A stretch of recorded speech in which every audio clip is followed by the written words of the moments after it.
Good morning, everyone, and welcome to the first webinar in the three-part series of Secrets of Elite Executive Teams with Zoe Routh. Today's topic is Assess Your Team. Today you are listening using your computer speaker system by default. You'll have the opportunity to submit questions to Zoe by typing them into the questions pane on the control panel. You may send in your questions at any time. We will collect these and address them during the Q&A session at the end. Zoe Routh is one of Australia's leading experts on people, stuff in leadership. She helps leaders and teams overcome silos and turf wars to work better together. She has worked with individuals and teams internationally and in Australia since 1987. From the wild rivers of northern Ontario to the remote regions of Australia, Zoe has spent the last 30 years showing teams struggling with office politics and silos how to work better together. Zoe is the author of 4 books: Composure, How Centered Leaders Make the Biggest Impact, Moments, Leadership When It Matters Most, and Loyalty, Stop Unwanted Stuff Turnaround, Boost Engagement, and Build Lifelong Advocates. Her 4th book, People Stuff, Beyond Personality Problems, an Advanced Handbook for Leadership, was released July 2020. I will now hand this over to Zoe. Thank you, Ida. And what a pleasure it is to be here with you through the interwebbies. So imported from Canada. I've been around in Australia for 25 years, which doesn't change my accent one single bit. So if you don't understand an expression or the way that I pronounce something, feel free to query that and interrogate me. Pretty much it's the reverse though. I'm always learning new Australian expressions, even though we speak the same language. Australians have a whole different way of expressing themselves. So today, secrets of elite executive teams. It's a really important topic because nothing happens very well when we have a team that falls apart. And if whoever's been part of a team that falls apart, it is soul destroying. It can be really devastating.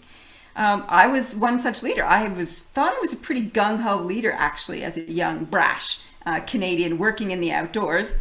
And I thought, I've got this teamwork stuff nailed. I'm really good at managing teams, leading teams, people love me, I rock. And then I didn't. One team that I led at Outward Bound actually imploded. I was sabotaged and undermined by one of my executive team members. It was a really confronting experience. And from that time, I became obsessed with what makes a team be a high performing, what makes it fall apart, and most importantly, how can you prevent the falling apart and reconstruct a team so that it is a high performing entity? So along the series, we're going to unpack some of the really important aspects of that. Today, we're going to look at the roadmap. How do you take your team from wherever it is, and you can diagnose wherever it is, to where you want it to get to be, which is at the elite high performing status. Okay, I want you to approach this webinar with a couple of things in mind. One is I want you to have an awareness for the one thing that's going to be useful for you. Now, there might be 10 things, but really focus on one thing because you're all busy people and you have a lot to put into place and to manage in your world. So just one thing, one little nugget that's going to make a difference will be super, super important. Okay, and the other thing is I want you to think about giving and taking. Giving in that if you have something to contribute and share from this webinar, share it with your team. Actually, that's going to help you learn better and it'll empower and uplift the people around you. So give something. Take something by asking a question, by asking me a question, whether it's online in the webinar using Q&A function or asking me offline via email or whatever. My email is zoe@zoerouth.com. So give and take and one thing are a couple of the key pieces there. All right, so the way they're going to run this, I've got a couple of slides. I'm not going to slide you to death. And I've got a couple of things to explain on the flip chart, old school. And you have the opportunity to ask questions as we go along. In fact, I have a question for you, and it's to ask you what your question is. So what is your chief question when it comes to developing and maintaining high-performing teams? So if you have a question that's like, I really want to know the answer to that, feel free to put it in the Q&A box now. And as we wait, you can pop that in and I'll check to see if there's any questions that are burning around that while I go through the intro part with my eyeballs on so we can see where we get to. Okay, so in the Q&A, if you have a question, a burning question about how to build high-performing teams and maintain them that you want answered, feel free to put that in. All right, so off we go. I'm going to share a couple of slides with you to get us all set up. All right. Ta-da! Secrets of elite executive teams, everybody doing high fives and hanging out happy together. Yeah. In fact, one of the challenges of one of the participants told Ida, thank you for whoever shared this, is that getting people to work harmoniously is a challenge. Absolutely, isn't it? Because sometimes we have these sharp elbows and noses out of joint experiences on elite executive teams. This is me out on the Lara Pinta Trail, where I should have been in June, but thank you, COVID and travel restrictions, I didn't get there. And it is an extraordinary place. And the reason I show you this is not to showcase how I walk up hills with my arms in the air, airing my armpits. It's to remind us that with big views, we get big insights. So sometimes we need to literally go out into the mountains to get a big view, to allow our brain to access the different part of its center, down-regulate the frontal lobe so we can get creativity and insight. And metaphorically, we need big views by attending webinars like this so that we can get a big picture perspective. That's exactly what we want to do. And it speaks to my key philosophy when it comes to managing people, is that when you know the maps of people dynamics, you can manage the people. So one of the key things we're going to do throughout the series is give you a set of maps to help you read the territory, the wilderness that is often leadership and people dynamics. So armed with these maps, you can hopefully navigate some of the trickier bits of what's going on. So these are some of the organizations that I've worked with, a huge array, a huge cross-section from anything from agribusiness to higher education, to online retail, to government agencies, to not-for-profits. And even though their contexts are completely different, there are so many similarities when it comes to developing high-performing teams and managing people dynamics. That's why I write leadership books, because I work across so many different contexts, I can see the patterns. And some of the patterns we're going to explain and explore today, so that you know that if you're having troubles, you're not alone. And it's not just you in your business or you in your industry. It happens across all these different kinds of sectors. All right, so a little bit of a research that came through, and this is the first few sets of tips for you, is that the research showed that, and this is in your workbook, you can get a link to the full research there, 23.7% increase in work effectiveness with building trust in leadership. Wow. So you can get almost a quarter increase in work effectiveness by building trust in your leadership. Woohoo! That's a pretty easy win, isn't it? But how do you get there is the main thing that we need to work on. And how do you do that? It's about communicating. It's about being transparent and admitting mistakes. And that's often what leaders struggle with, is actually being transparent and admitting mistakes. Another key way of building trust is creating repeated positive experiences. I always tell leaders, don't focus on building trust. Focus on the infrastructure of your team. Focus on creating a series of positive experiences with each other. Trust is a byproduct of that. And as a result, your work effectiveness will increase. I love this one. There's a 55.5% increase in employee engagement with non-financial recognition. People are always throwing money and perks at employees, and it turns out that's not the thing that increases employee engagement. Simply acknowledging people's contributions, saying that was a really great job that you did, is one of the ways that we can actually build employee engagement. Doesn't cost you any money. It takes a little bit of attention and a little bit of awareness and effort to say, hey, job well done. 55.5 increase in employee engagement. So if you have staff who are failing to turn up to work or being presenteeism, like they're there but the lights aren't home, or they're just not showing up at all, this little piece can help you increase engagement. Wow, isn't that amazing? All right. And this last piece of research, 52.3% increase in well-being with fairness. And that's improving job and financial security, improved it by 53.3%. So how do you increase fairness? Like, what is that all about? Because fairness is often in the eye of the beholder. And I think this is one of the important pieces of work we need to do as leaders, is always check to see what people think is fair, because it may be different to how you think it's fair. Simply by asking them and checking in with them and trying to understand their perspective will give you an insight to this. Conversely, if people think that things are unfair at work, then their sense of well-being will go down. They'll go into what's called amygdala hijack. They'll be in threat response, and they'll be not very easy to work with. So that's a couple of easy ways that you can approach dealing with some of these trickier issues.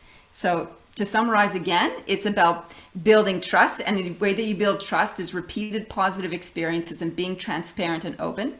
The second piece is about non-financial recognition, so just telling people they're doing a good job. And the third one is about exploring what fairness is and trying to be as fair as possible on your terms and their terms, and hopefully that thing matches. Now that's probably a trickier one than all the others. Okay, so some quick takeaways for you already. I want to check in with the Q&A because I did see that people did answer those questions. Let's see. I have team members who have potential but don't seem to want to take the next step and achieve their potential. They are happy to cruise. What should I do? Yeah, that's an interesting one, right? Like high performing teams, you want people to be go-getters, to like go for it and to kick high goals and to be brave and take risks. I think this one's about coaching. This one is about sitting with the person, not telling them go for it and like doing a rah-rah around them. I think if you see potential in someone and they're like, yeah, I could take it or leave it, you can ask them the questions, what's important to you? What does success look like to you? What does an opportunity look like to you? What's meaningful to you in this work? What sets your hair on fire? That's probably the wrong expression. What lights you up? What are you passionate about? And rather than you trying to impose a vision on them, you want them to find their own vision for themselves. And it may be that they are quite happy just cruising along, and that's the way that they're built. That's one potential thing, but I think questioning will help encourage them to think differently about that, perhaps. And the second piece, which is a little bit harder, is to create an environment where it is safe or safer to step up and take risks, because it is risky to take on more responsibility, right? Especially if you don't know the job. So you want to make sure that they have all the skills and knowledge and systems to support them to do that. So one is about your relationship one-on-one with them and your coaching approach with them. And the second piece is about the context in which they swim. Is it safer for them to try and do that? So that's a little bit of bigger picture work that you need to do as a leader. Thank you for that question. And some of the things that we cover off may help tease this open a little bit as we go along. All right, next one. One of my main questions is around ways to maintain motivation in challenging times like COVID, where it is a lot harder to make sales and easy to get down when you constantly get fobbed off or told no by customers. I know, right? Yeah, I get that. I've been in the same boat too. And for the industries that are the most affected by COVID, this is the most problematic, because it can, if our sense of success is linked to sales and we have a pre-COVID idea of what those sales are, it's deflating, because for industries that are at the coalface with it, the recovery is not there. It's not bouncing back. It's kind of like eking forward and inching backwards, this kind of tug of war. And in the industry where it's around events and promotional products, this is very true. It's like, oh my God, can we please get back to events? And as a speaker, I'm like, bring it. And it's like, waiting. So how do we keep people motivated? We need to change our definition of success, and we need to be able to look at things in context. So I recently did my numbers as an example for the last 12 months. And if I was to compare that to 2 years ago, I'd just be depressed. So not good. That's not a good comparison. What I did look at is how far we've come in the last 12 months from our lockdown here in Canberra to where we are now. What have we done as a business to stay in action? What have we done to be in service to our clients? What have we done to engage and provide over-the-top service to the people that are engaging with us? So we had to redefine what success is. And if it was only about sales, we would feel deflated and demoralized. So we looked at all the other aspects of our business in terms of outreach and promotion and speaking, all that kind of stuff. And there are ways that you can do that in your business as well. So look at not just how far we have to go to try and get back to where we were, but how far have we come? and looking at the effort as well as the result. I always encourage leaders to maintain a success journal. And in that success journal, you always record your process successes, like did 10 sales calls. That's a process, for example, as well as the outcome successes, which might be made 10 sales. If all you're recording is the outcomes and not the process, again, the opportunity for deflation is rife there. So recording your output, not just the outcomes, is really, really critical there. So that's a couple of ways to shift perspective a little bit and to track other ways of feeling successful as you go along. Okay, thank you for those excellent questions. Where am I? So we were talking a little bit about context, and yeah, it's tough. So we talked about that getting people to work harmoniously is a perennial challenge, not just in a COVID one. The fact that the industry is kind of struggling to get back on its feet, and it's touch and go, up and down, and we're all over it, that's for sure.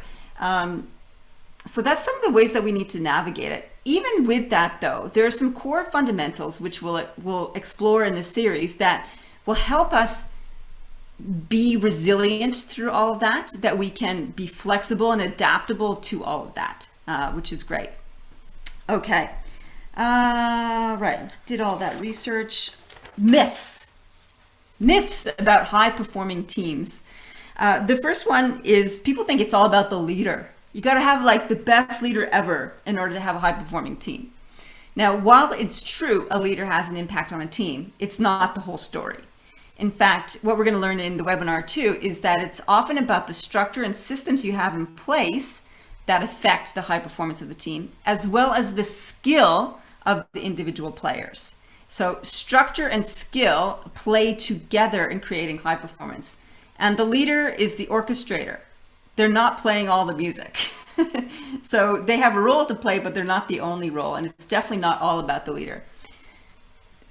And at the same time, if you have a terrible leader, it can be quite damaging for a team.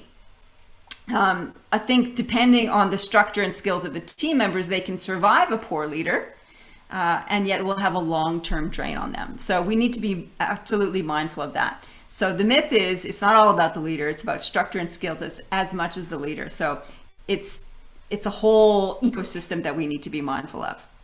The second myth is the idea that you need to hire for culture fit. If we're going to have a high-performing team, we have a high-performing culture, you need to fit into that. The danger with that is that you end up with these monocultures, like people are all just replicas of one another.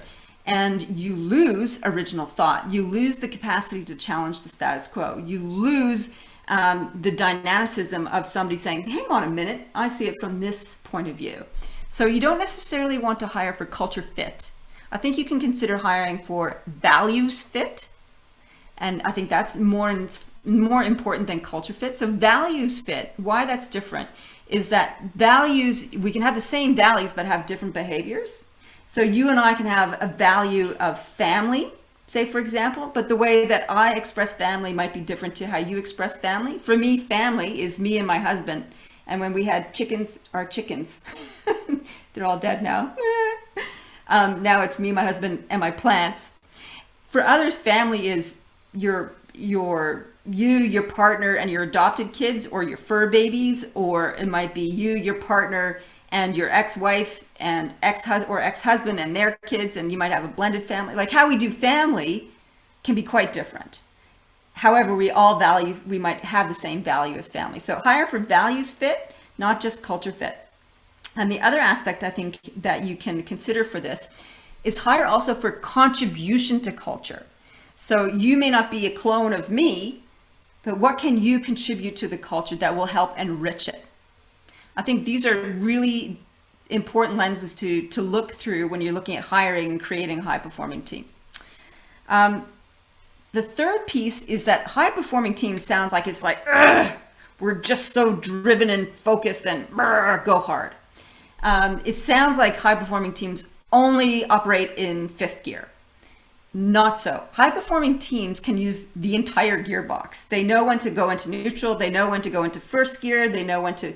They're adaptable. So they don't just have all just one pace. So those are a couple of myths I wanted to deconstruct first up around high-performing teams. All right. So now I want to take you through this map of where we sit from novice teams to elite, and we'll check to see after I explain the model where your team might fit, and then the tips on how you can go from wherever your team is to elite performance. So that's what we're on to next. Glasses on. All right. So in this model, ta-da, the magic of old school. We have two axes. We have the culture axis, which is the vertical axis. And when it comes to high performing teams, you might have less cultural cohesion, as in the team is not that bonded, towards high cohesion. Team is very bonded. They have very strong relationships. So low relationships, high relationships is one axis. And the horizontal axis is all about strategic skill. So what kind of skill level do your team members have when it comes to leadership in particular? On one end, we have less strategic skill. On the other end, we have high strategic skill.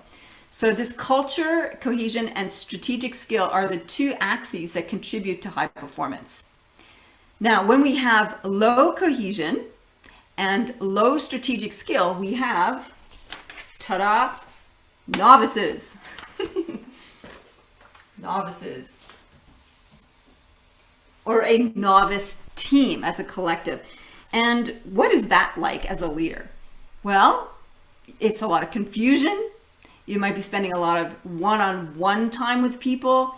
You might have a lot of people jostling for position because they're trying to figure out the pecking order. There's a chicken analogy for you.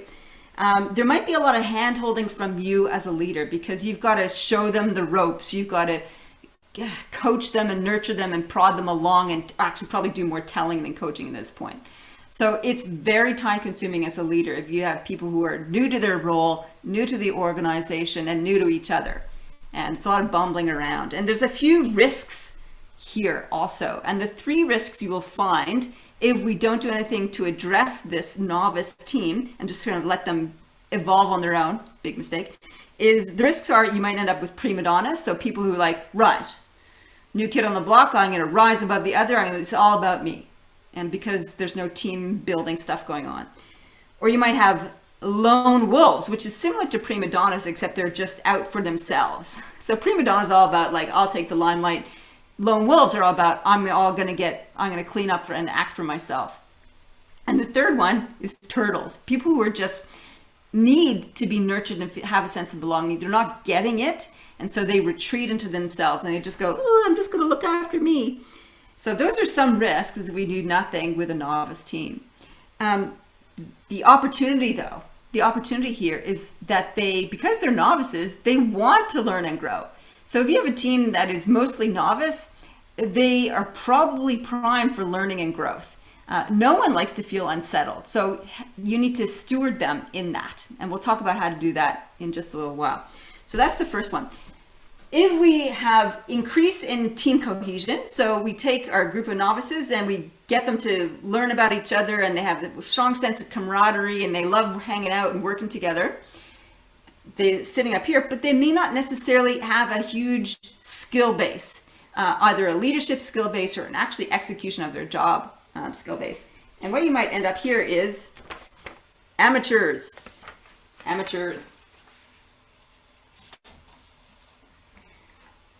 And with amateurs,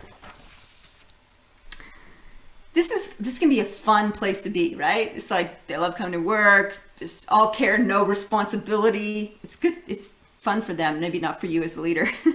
It's a bit cavalier. There might be a bit of ducking and weaving here because people aren't really stepping up to the plate. They're not really carrying their load. They're not taking a lot of responsibility.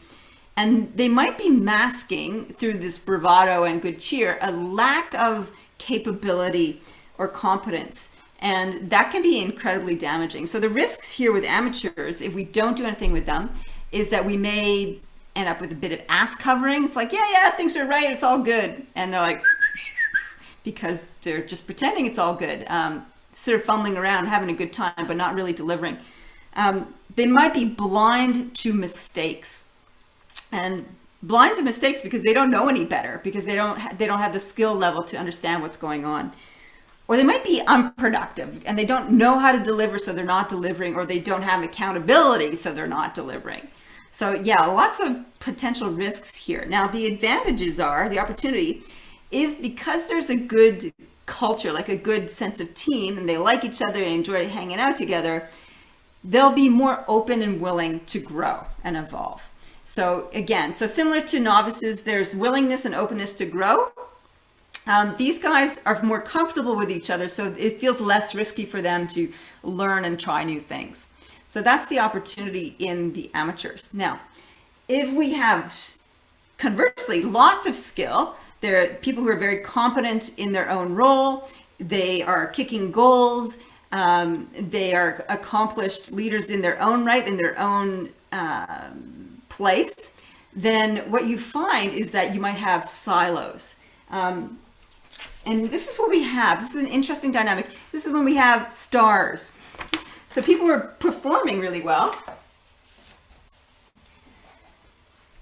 but they're not living up to your expectations as a team. They're good to managing their own area, but not together interacting well. So you have silos, you might have turf wars. What else have you got here with these guys? Competitiveness, highly productive and knowledgeable in their own area, but you might have power struggles, and you might actually have a cultural implosion because of the silo effect. So this is actually a little bit more dangerous potentially than it would at least first look like. So there's a huge amount of risks if we just leave our team at star status. And what we want is to move from a team of stars to a star team. And that's really about elite performance. The opportunity here is because the stars are used to being high performers, and if you frame the opportunity for growth as let's do even better, and the way that we do that is collectively, there'll be a bit of buy-in into that. Now, the resistance will be like, I have to collaborate and work with others. Because if you're a superstar in your own world, having to deal with Fred, who's over in marketing, can be a bit of a pain in the bum at first. So you have to do some special work as a leader to help them build that. So we're looking now at the elite team, where they have high strategic level skill and strong team cohesion. And that's your elite team. So what is it like working with the elites? The elites are, well, they're proactive. This is everybody's, future world that they want to live in. People are proactive. They have a whole of organization perspective, not just their silo. There's redundancy in the system. So if one is sick or takes time off, the other one can slot in and look after that role. So if Fred in marketing is away, I can step in and manage his team and look after that. I know enough about what's happening over there. And likewise, if I want to go on leave, Fred from marketing can come over and look after my stuff. So which creates a lot of less stress for the leader because you know that people can work things out together without you having to come in and play the heavy or to be the problem solver. Likewise, if you want to take time off as the leader, then you've got other people who can step in and act in your role, which is pretty important. Okay, so what are the risks? And there are some risks associated with having a lead team. Is that if people get a smell or sense of like, wow, this is high performance, this is cool, they can energize their ambitions. And if you're the CEO, where do they go to next? So you might see people moving out of the business potentially. That's not always the case, but you need to be mindful of managing or encouraging ambition in a way that's contributing to the organization and that they don't feel stuck or stymied when they get to this elite high performance. My experience though is that when people are part of a high performing team, it's so energizing that ambition becomes more for the team and the organization than for themselves. So it's a risk, but it's got caveats around it. What else? The other risk is all around you as the leader. You might be jealous or unnerved or troubled or, I don't know, disturbed by the performance of your team. Hopefully they make you redundant. And that can be a little bit weird at first. If you're used to like being the person who has to deliver and drive the results and all of a sudden they're doing it, it's like, Am I useless now? No, you're not useless. You've just elevated the team to a different level of performance so you can step into a new level of performance. So the risk there is about you, the leader. And the other one is about you feeling at a loose end. So there are some risks associated with that. So you need to be prepared for that. Okay, I'm just going to check into the chat box before I move to what you can do to move people around to get into different areas. All right. How do you motivate people through when there is nowhere to go upwards? There you go. Hopefully I answered that. Yeah. So how do you motivate them when they can't gain a promotion? Like that's it. They've achieved that. So again, it comes back to asking, what does success mean to them? Can you get them to, can you work with them to think about high performance in general? Can you help them look at the system of the organization and get them to be a solution finder? How can you help them to identify reducing friction in the organization? Like you can put them onto projects that are outside of their individual scope. So it expands their sense of contribution and learning. So people are motivated by a couple of things. And Dan Pink did some work around this in his book, Drive. And he said, autonomy is one of the things that motivate people. So being able to make decisions for yourself. A sense of purpose is another. So is the work meaningful and in line with their values and their vision? And the third one is developing skill mastery. So those three things can help engage people and give them a sense of opportunity. So how can you help them increase their skill level? The fourth one in the other research I've done is around recognition. That came up in some of the research that I pulled up at the beginning, which is when people feel recognized, they can get energized by that. So that's a couple of ways of helping them feel like they're being productive. So there's ways of giving them scope of responsibility, new skills to master, and rather than just being a positional flow through. Having said all that, is some people are at different time and space in their careers, and money might be a significant issue for them because they've got a young family that they've got to provide for, or they're wanting to support their parents and pay for their parents' expenses who are going into retirement homes, that kind of thing. There's sometimes money is a big issue. It's a hygiene issue. And if they're capped out where they are with you, then there's not much you can do with that. However, in my third book, Loyalty, I talk about this. It's not just about trying to hold people. It's about creating an experience with them so that wherever they go, however long they're with you, they're advocates for you. So treating them well, encouraging them growth and learning and development is always a key principle, no matter how long they stay. And sometimes they got to go, which is sad, especially if they're amazing. But they might come back, which is also good.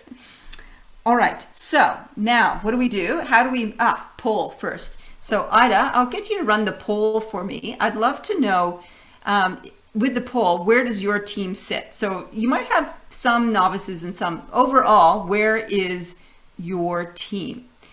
Are they mostly novices, amateurs, stars, or elite? And by that, I can then assess where to put the emphasis on the next bit of the presentation. So I'll give you a couple minutes to have a look at the poll. Be great to figure out where you guys are.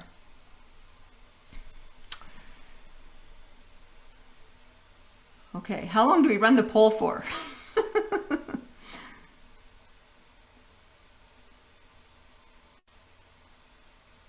Okay, Ida, let's see. Amateurs. Oh, that's really interesting. Nobody's got a novice team. Okay, so 46% at amateur, 38% at stars, and 15% at elite. Okay, so amateur is the way to go. That's really fascinating. Okay, thank you so much for sharing that. That's terrific. So I won't spend too much time in novice because none of you have a novice team, and I will also explain what to do. So I guess the question, I want you to see if you can guess the right answer. If you do have a novice team, which none of you watching at the moment do, if you did though, where would you hope to move them first? To amateurs or to stars? Would you build team cohesion first, or would you build skill level first? My answer is build team cohesion first, because everything gets easier when you have a team that gets along. The only exception to that is if you have a novice team because of a radical restructure, a bill and fill or something like that. So people are in chaos and they need really strong guidance. And that's the only time I would say, let's focus on building stars. So let's get people feeling competent and capable in their new role because you've had a massive turbulent restructure or something like that. Otherwise, you're going to be focusing on building team cohesion first. So the road from novice out is to go to amateurs and then build their leadership skills, which gives you the next solution. If you have amateurs, how do you get them to build elite? You're going to be focusing on building their capability here. And there's two sets of capabilities you want to be mindful of. One is the fundamental leadership skills, and one is advanced leadership skills. Okay. So example of fundamentals that you might need to assess. And after this webinar, we'll send you two checklists, one on the leadership fundamentals and one on the advanced leadership skills. The leadership fundamentals include things like time management. How good are they at managing their tasks? Are they always like behind schedule? Are they, that kind of fundamental stuff. Another one is all about leading each other in terms of giving effective feedback, resolving difficult conversations. So those people interactive skills are really super important.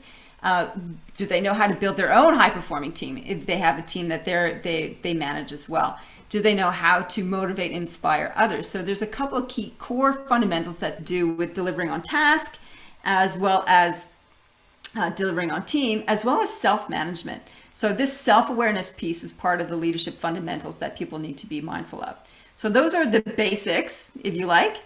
And then if you want to nudge them towards elite, they need to learn how to think like a leader if you want to get them to elite performance. And thinking like a leader has a couple of key things to it. One is it's balancing between now and next. So managing those two time frames is one of the meta skills of an advanced leader. And the other polarity, which is managing team and task. And those tensions are things that we need to learn how to master at advanced leadership thinking.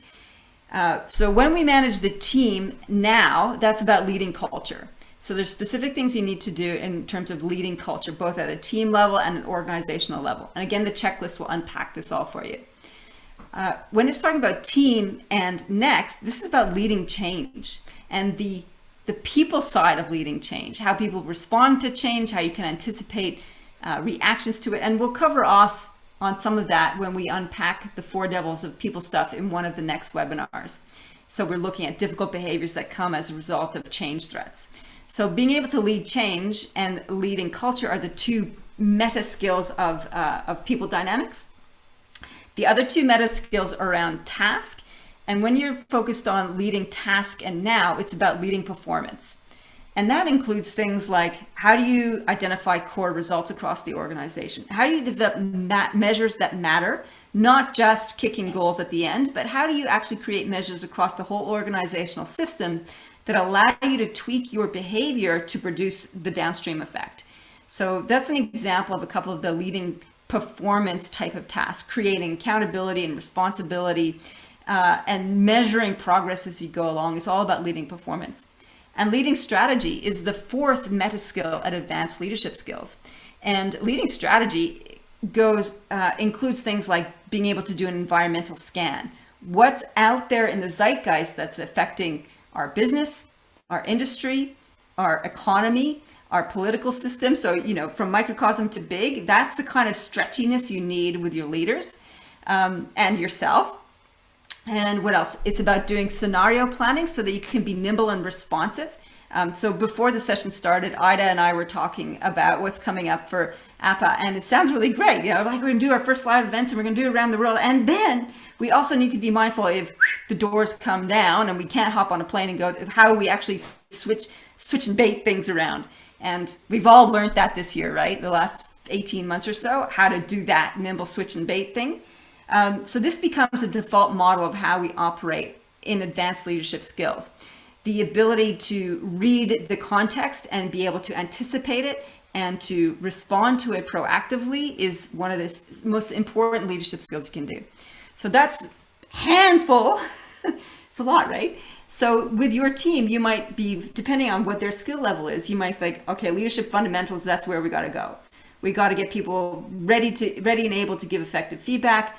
We got to get people able to manage their time and activities better, to self-organize and to self-regulate, so they're not like, being too emotional or too argumentative. Whatever the fundamentals are, you might need to address that. And then if you're working towards elite, if those fundamentals are covered, then you like go hard on the advanced leadership thinking skills. So that's how we go from amateur to elite. So from novices to stars, basically replicate that pathway. It's about building the fundamentals, and the advanced leadership thinking skills. Now, probably in that process, it's going to be about their individual performance skills as well. So how do you get them to build up their own expertise in their own area? So it's a lot of, is that the right word, didactic? It's a lot of delivery from your side if you're moving novices to stars. A lot of telling, I guess. A lot of telling, hands-on coaching and mentoring. Now, the big kahuna, and a couple of you had star teams, or stars on your team, and you want to turn them into you have a team of stars, you want to turn them into a star team. How do you do that? So you've got all the skill level here. This is about two things. One, it's about building the team cohesion. And a couple things you can do for that is you can go on a leadership retreat if you can actually gather, or you can do a virtual retreat if you like. And this is really about building the practice of getting to know each other as humans. There's this great book called The 5 Dysfunctions of a Team, whose author's name has just gone out of my head for the moment. And it tells the story of a CEO who arrives new on the job, and she has inherited a very dysfunctional executive team. Oh, quite good. She had basically a team of stars, not a star team. And so one of the first things she did is that she took them off site and said, we're going to get to know each other as humans. And she got them to run a diagnostic, one of those profiling instruments, and any profiling instrument will do. Pick your preference. I have a couple of preferred profiling instruments that I use with teams. I use DISC, which is a behavior profiling tool, which shows how people like to operate at work. What I like about it is that it's not prescriptive, meaning that you don't get stuck in a box. You can learn how to adapt your behavior and be more flexible and responsive. It's one of the reasons I like it. And then more sophisticated tools which map people's leadership maturity, say, for example, that's how they see themselves in the world. And also values assessment, which looks at deeper drivers for folks. So there's any number of them. There's Myers-Briggs, there's, who knows, there's lots. Anything that helps people see themselves better and each other is critical. And simply also asking people to share a little bit about them, what was the name of your first pet? Example, like really benign stuff. But it's interesting when you start to get to know people, those little things about people, how your relationship with them changes. So I was interviewing somebody on a podcast this morning, actually. And this woman I was interviewing was very accomplished author, a very accomplished public speaker, kind of like I'm in awe of her. And I asked her a question about how did you get to this point? And she shared this story from her childhood, which was just amazing. She said, I had this really difficult childhood. I was locked in the cupboard a lot by my father for not being racist enough. I'm like, what? She goes, yeah, my dad was part of the Ku Klux Klan. And I'm like, holy cow. And she said, I also had a grandfather on the other side who was a First Nations Native American, an Iroquois. And her grandfather gave her different lessons. And so she had this childhood of balancing the Ku Klux Klan and Iroquois messages, and that helped her to develop who she was. Now, my experience of her changed instantly by hearing that story. And it's the same for you and your team members.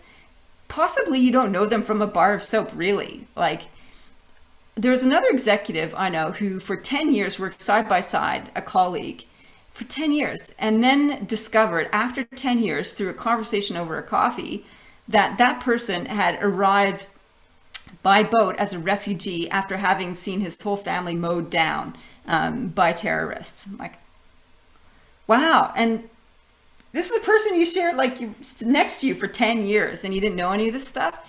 What happens to us as humans is that we start to see each other more as humans.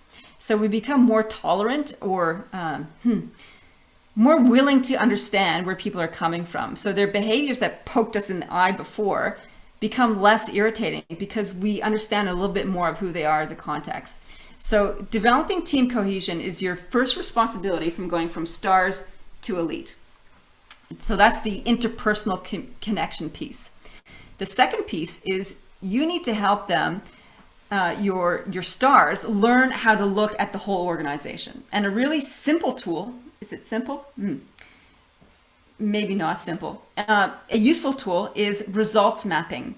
And this is the way that you can draw a systems map of your organization and show how all the parts fit together in the organization on one page. And if you want to know more about that, just go to staceybarr.com, staceybarr.com, put in results mapping into her blog search article, and you have a couple articles on that.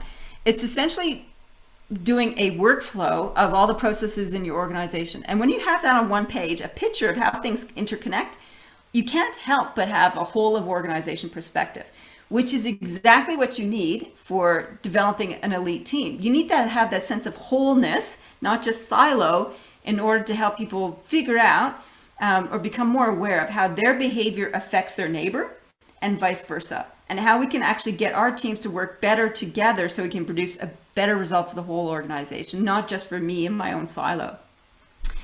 The third thing that you can do in terms of building an elite team from star team is doing a bit of shadowing, getting them to shadow each other so they understand each other's workflow.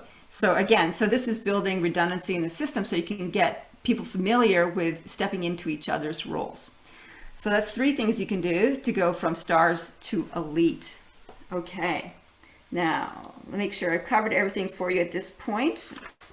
Okay, a couple other things. I'm just going to pop you over onto a couple of slides, make sure we cover it all off. And what we're going to look at is the big journey, the